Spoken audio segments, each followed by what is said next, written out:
How's it gang? Welcome to the Hawaii Rhino Fishing Show. Mahalo's everybody for tuning in. This week, guys, something a little different. I've done a couple episodes like the one you guys are about to see. Time to drop another one. This week, we're heading out to Paepaeoheeia, which is an ancient Hawaiian fish pond that is in the process of being restored, and it's already been put to use. It's already producing. I think Paepaeoheeia is in kind of like a partnership with Kamehameha schools. They are a teaching resource for a lot of the students, and not just Kamehameha, but basically, guys, for anybody. Real quickly, let me just explain how I found out about Paepaeoheeia. My kids go to a charter school in the Kapolei area, and as part of their academics and learning, they have to do so many hours of community service per year. And so, you know, there's a lot of different various types of community service that the kids can do. You know, I think my daughter went a couple weeks ago to throw the Genki balls over there in Hawai'I Canal, which is good and everything for Hawai'I. But then you seen what the heavy rains did to the Hawai'I this past week. It's like all that good work. But anyway, there's also beach cleanups out there, which I highly encourage people to do. As for my kids, you know, I kind of want them to do other things other than the beach cleanups. Only for this reason is that whenever we go fishing and stuff, we always clean the beach. You guys see it in my videos. We always malamatheaina when we go out. Working at a fish pond or anything else that helps to sustain our islands, and especially something which is kind of a part of history, basically. It's not something that's new. It's something that Hawaiians used to do before other people were here. And so I kind of want them to know more about the history about this place that they was born and raised. And for me myself also, I learn tons of different things every time we work at the fish pond. You're not doing just the same old work. One session, you guys seen that video, they taught how to build a rock wall. Everything from the Hawaiian words for each different type of rock to the method to how to build it so that it, you know, it doesn't flop over and kill somebody when they're walking on them. Very important things. Last time we went, I haven't put out a video yet, they were teaching us how to harvest kalo. That's something that is a basic principle way of life the ancient Hawaiians lived by.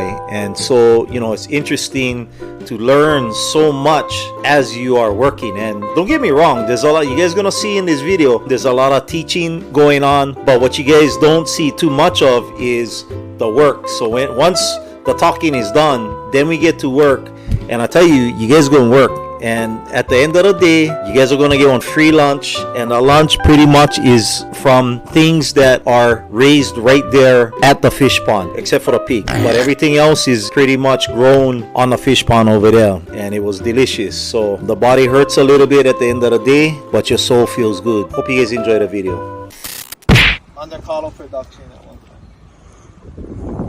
Kalo does an amazing thing because kalo, lo'i kalo, the actual taro patches themselves have the ability to catch sediment. Like talking to younger kids, young kids, yeah, and I'd like to talk to parents, yeah, because you know, everyone comes out here like, oh, this is cool, farming is cool, and then I'd like to ask parents like, oh, but are you sending your kid to school to become a farmer? Usually not. Very rarely, actually. That's scary because at one time, not at one time, the occupation that is most needed in every space to become sustainable is farmers. You can't eat it, you can't grow it. You can't be a sustainable community if nobody wants to do this kind of work. It's cool to come out and help because organizations greatly appreciate that. But even more so, we need people to stay there forever. And we need the people up top to find value in those jobs so that we're not getting paid under $20, you know, and expected to do something like that. Because you cannot. You cannot. And most farming places, parcels, don't allow you to live on the parcels. So besides, if you're leasing out land to farm, you're probably also paying rent, you're paying a mortgage. But yeah, you're not going to make it. Yeah, so I don't know where that was going, but it goes back to sugar cane. And F those guys. Nah. Yeah. On the ramp. That means they're growing back taro now? Yes. That's what you were saying earlier. Yeah. All of this is taro. What was that? All of those over there is taro. Not all of it. It's a very... they have about 12 acres, maybe a little more than that, on their full taro production, which once was 300 acres. So a lot of work to do. An amazing organization, Hawai'I. They also have work days. Check them out on Instagram. Yeah, they need 300 acres. That help. What we're gonna do right now is just a quick. We do have our 2 fires from yesterday. Still going. But what has to happen first is we have to throw some of the smaller stuff, like maybe the old burn pile right here, and some of the smaller branches down first. If we throw the big logs right on top, they won't get. Now we gotta start some type of fire. We have the ancient Hawaiian fire starting technique. I'm gonna show you guys. It's actually ancient Japanese called Malama. Sometimes you use the German one, but today we're going to the Malama. Usually it's steel.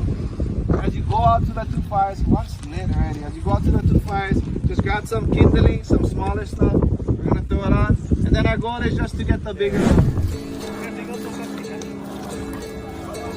Try see, Bob. How heavy is it?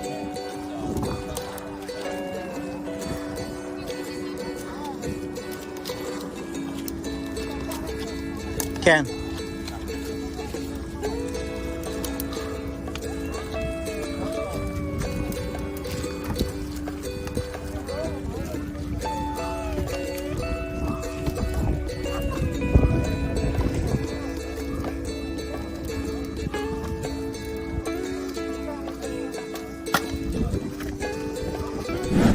The black belt right here. This is the bad stuff right there we're standing on. This is the worst thing in the farm. Called blue paepaeoheeia. It's all this stuff with the white flower. That is all Hawai'I, all native Hawai'I. So the blue paepaeoheeia, it's growing on the felt right now. So I don't want us to do. I like us grab the felt. I like us pull it over so this blue paepaeoheeia is now on the bottom, and we're gonna cover this. Because this is kind of our separation. If you guys can, watch out, there's 2 big holes. This guy, go swimming. Oh, shoot. I don't fall in the hole. Okay. But I want to pull this felt over, this leaf cover. So I want to cover all this food up there. Okay. My little swimming pool.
There's no rocks in these mines.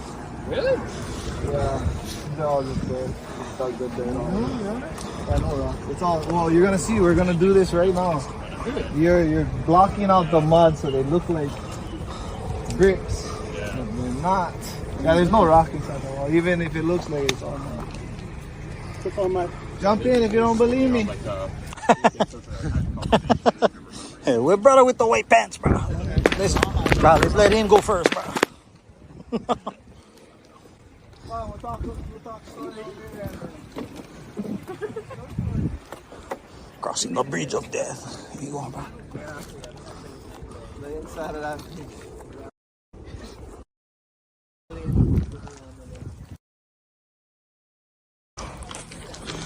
Wow, I can't see all these. Bro's talking big game, bro. Get ready to go to work. In his own zone today. Nothing wrong with that. Yeah. I'm a pimp and I don't have to deal with. You got your shirt on backwards, player. Players. Oh, they will come all the way out of there. I think they're gonna drive fast. Come on outside, baby. One in the red truck, you're not that good at driving. It's the other side, that's why. Yeah, so other side, that's why. Yep.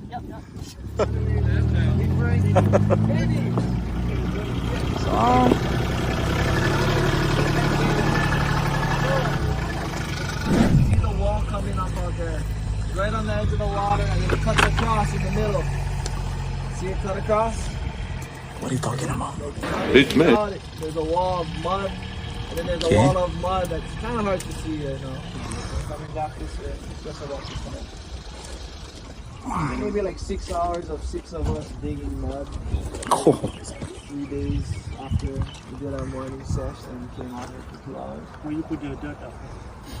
It is the wall. It's so a wall. Like this, Step all them you up. see is all the dirt that was in this pocket right Okay. here. Yeah, so Kiss you, this guy. wall came out. So again, like one of the tall tale signs is like the color of water will tell you a lot. People like look in here and think, oh, it's dirty. Yeah, but actually that's phytoplankton.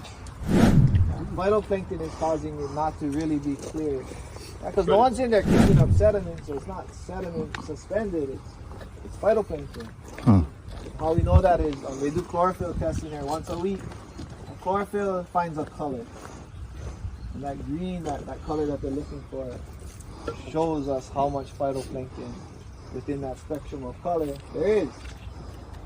So we've been seeing as we've been putting the condom wallets, which we might do a condom wallet, I don't want to say harvest, but extraction today if we have enough time. It's kind of fun. We have a long net that we kind of try to trap them. We'll see time. We got to take care of what we got to do first. If we have time to do that, we'll do that. We want to get the shovel blade buried. This is all the shovel person is doing now. Full bury of your shovel, and then you're also popping the square up just a little bit. Okay, and then when you do your line or wherever you're going, then you'll come up. But somebody might start pulling from you if that's where it is. So we just want to make sure you see someone's fingers real close to you. We're not gonna. Okay, then come over here. While the shovelers are doing that, the people who are in the hali line, the people passing, yeah. Once you get the first one to be removed, yeah, then we're just gonna go, yeah.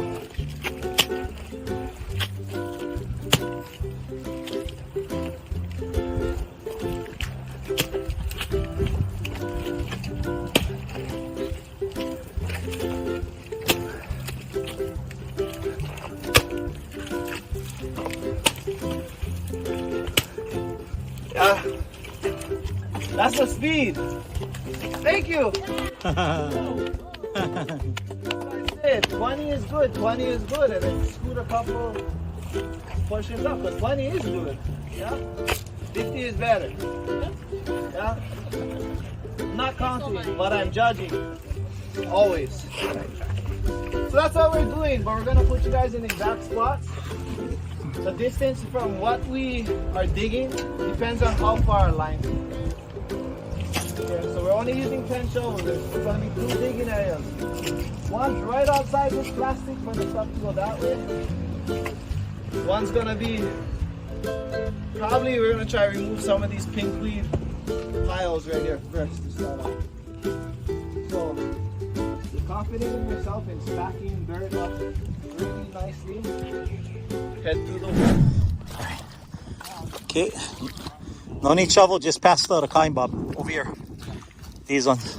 I got it. Okay. Where you guys going? I don't know. Wait. Hey, we almost found, bro. I just came back for the kind because I gotta get you guys working. Bro, what you think this is? We almost found. We get about like maybe 10-15 more minutes. 2 hours later. Oh, still going, bro? Okay, okay, shoot.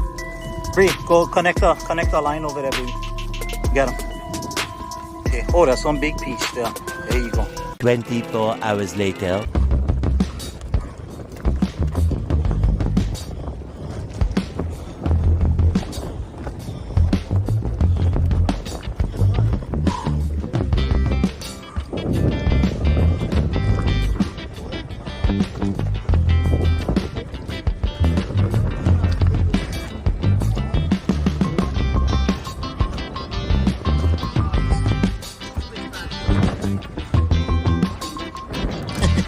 I like that gate.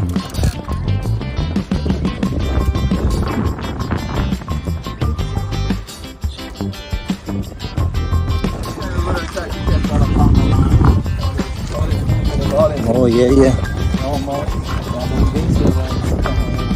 All the two. We actually have 3 in Hawaii, 2 are native.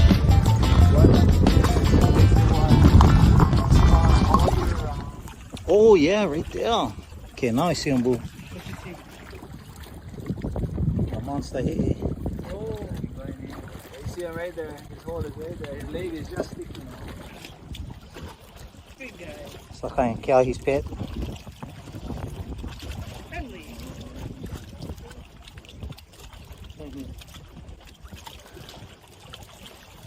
He's napping. He didn't want to come play.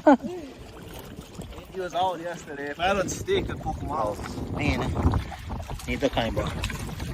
You get him, bro. So you say, oh, that they get 400,000 babies. Maybe 10 making it to adulthood, so it's not true. Like, you know, everybody like justify what they do, and that's fine. Like, Yeah. you gotta eat. If you're eating, one of the things I am against is the government making more rules around fishing because they're blaming the wrong things. Yeah. Overfishing, pollution, and global warming. Those are the 3 things they base their regulations on. There used to be a law. There used to be a law. This one I used to have. They used to not walk the shorelines of the beaches. Why? Why are people that never used to walk on the shoreline? Yeah, what kind of fish? Not like the type, like the life cycle. Where are they in their life cycle? Those fish. The babies. Yeah. Our babies find shelter in our shallows. So Kailua Beach is a great example. Kailua Beach, every day at a given time, there's 500 to 1,000 people on the beach. Is there gonna be baby fish there? No. If there isn't baby fish, then what kind of fish not gonna be there? Adult fish, and so on and so forth. Yeah, it is the people in our waters, and I'm gonna say this straight up. No, don't take offense. Yeah, as people of Hawaii, we deserve to be there. Everybody else, they don't deserve to be there. I say them in a very nice way, like, you cannot change it. They're gonna be there. I'm not trying to tell you guys don't spend your time at the beach. But there is a thing where there's too much people at the beach.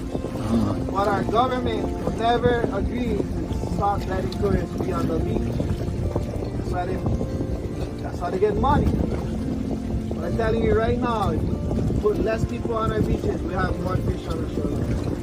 Very simple way to fix the problem. Well, not a huge loss of fish in our fisheries was loss of fish ponds. Because fish ponds are incubators for phytoplankton. When you can have abundance of phytoplankton on your reef, you can have an abundance of fish. I'm not saying those other things don't contribute to why we don't have fish, pollution, all those things. But I'm telling you, a big problem, there's way too many fish. There's way too many people on the shoreline. There won't be those baby fish here. So yeah, I got a lot of comments. I put that 8-pound taco back on Thursday. It was dripping. Plus, that's great. I have taco in my freezer. I'm good.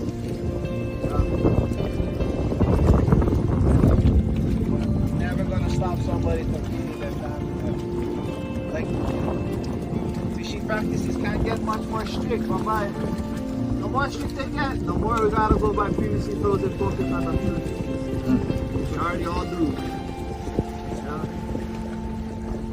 $8.99 ain't nothing fresh from Hawaii, I promise you that. $25.99, that might be from Hawaii. Yeah. Some of us bite the bullet. Never gonna stop people from fishing. Get out there, go fish. Yeah? It's a great way to waste your day. Not waste it. They say any day on the ocean is better than. Yes, sir. Yes, sir. Yes, sir. Let's go. A little bit longer nowhere. I gaze into the beautiful waters of the local as we make our way back to the main hale for lunch, pondering what Brother Keahi was talking about just now. And I can't help but wonder what lies in store for our islands. We need to Malama now, or there'll be little left for the next generation. Hope you guys enjoyed this episode. Couple things about this episode. Number one is, if you guys want to volunteer, it's very simple. You guys can log in right from your phone. Just Google paepaeoheeia or Heia Fish Pond. It'll come up with the website. You can sign up for a work day. I want to say it's like the second or third Saturday of every month. A lot of schools already participate. I think businesses also can sign up. A lot of University of Hawaii students, they come out there. They come in groups and stuff like that. So there's a lot of different ways to get involved. But there is so much work to be done over there. There's never a moment where there's not enough work to be done. So I know the staff over there, Barakeahi, Hi'ile, Elijah, Kahele, all these guys, so good, so professional, so friendly. It's like family. When you go over there, they treat you like family. Of course, you're going to work hard. They're going to feed you at the end of the day, and you'll just leave with a good feeling. I highly recommend it. If you guys haven't done something like that, if you guys are into giving back, feeling good, making a day out of it, no more football anymore, guys. And really, this Super Bowl is like, whatever. So besides fishing, if you need to fill a void on a weekend, feel like you got nothing else better to do, go ahead and sign up for one work day over there. And I tell you, these guys will make you feel good, and you get to learn a little about this place that we live as well. Thought number 2, Brother Keahi has some real awesome words of wisdom, stories. When you go over there, I mean, he just lays it like it is. Most of the stuff I agree with him with. Some of the stuff I'm like, oh, bro, I mean, we cannot.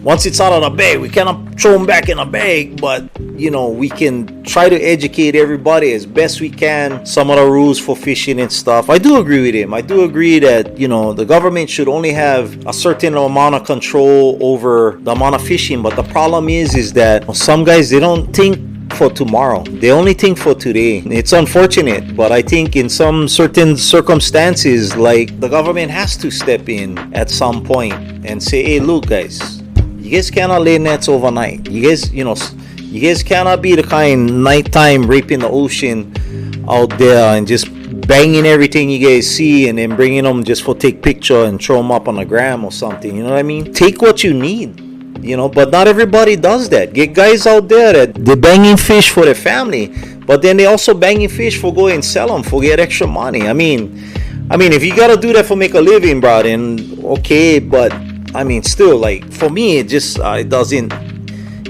sit right. If that's what you do for a living, then okay. But I mean, if you're just doing that for make extra money for go gamble and stuff, then okay, bro. I don't know. Yeah.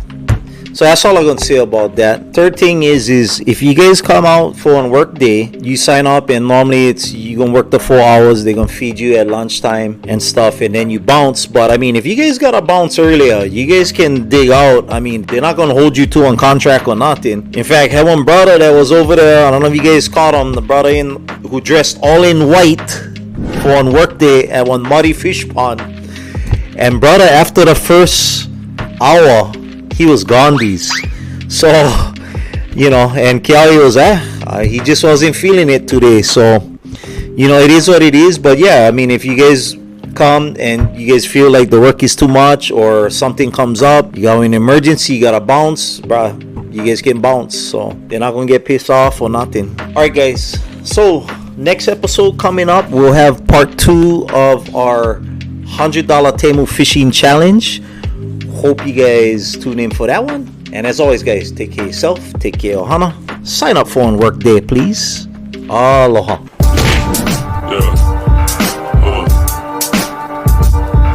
As I walk through the valley of the shadow of death, I swear to God I will die with more fun than this. The track slayer, the track banger, the underestimated of the underestimators. Slamming rappers on the beat like the Undertaker. All these fucking people! Oh, hell no!